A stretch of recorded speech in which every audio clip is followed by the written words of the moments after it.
Apopo is a charity that trains African giant pouch rats for humanitarian purposes, with a view to combating some of the challenges faced by countries in the developing world. Originally, they trained these much shunned rodents to sniff out unexploded landmines left over from wars in countries like Mozambique.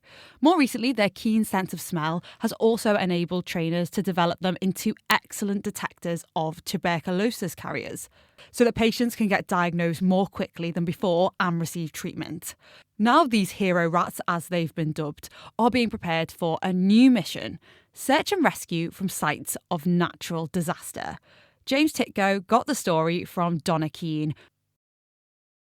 So basically, we're to go into collapsed buildings that might have collapsed as a result of earthquakes or something like that, and to find trapped human survivors. And what we train them to do is to go in, they give us an indication when they find a victim, and then we train them to come back to us where they get a reward. And then the human search teams can go and actually extract the humans so that they can get any healthcare that they need.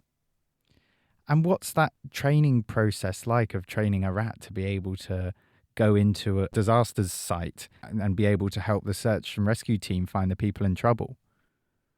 Yeah, so what we do for training the rats is we first train them in a very simple sequence of behaviours.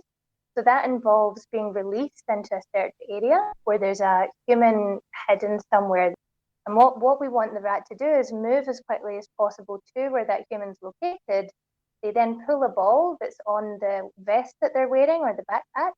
And that ball pull is the indication to us that there is a victim there.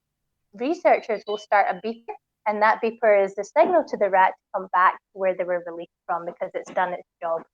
Then what would happen is the human search teams that will be going to extricate the victim, they'll have a very precise reading of exactly where that human is located, and they can go in and then rescue them as efficiently as possible.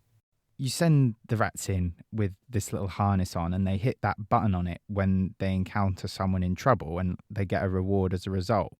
How do you make sure they aren't just pressing the button for the sake of getting the treat? We'll have the mock victims give them a reward when they successfully pull the ball when they're very close to the victim. And that's how we can really encourage them to only pull the ball when they're next to an actual person.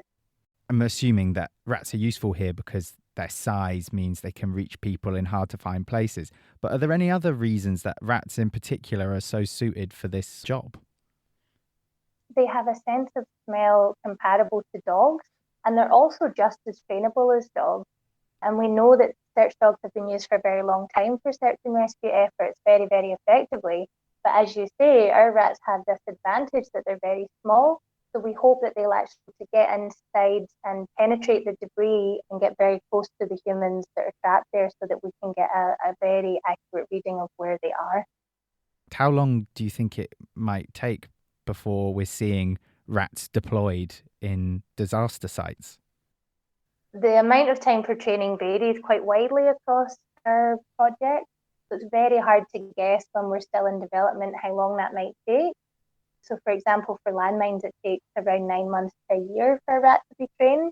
And I know for search and rescue dogs, it takes around a year and a half. So I'm estimating something maybe in between those two amounts of time. You've got rats sniffing around for unexploded mines, seeking out cases of TB, and now they're joining the search and rescue team. Is there anything else in the pipeline that these rats might be capable of in the future? My colleague, Dr. Izzy Stott, she's actually training the rats to detect smuggled wildlife. So that's hoping to be operational in shipping ports and things, where they'll be training them to seek out animal products such as pangolin, which is one of the most trafficked animals in the world, in order to try and reduce poaching and illegal animal trafficking.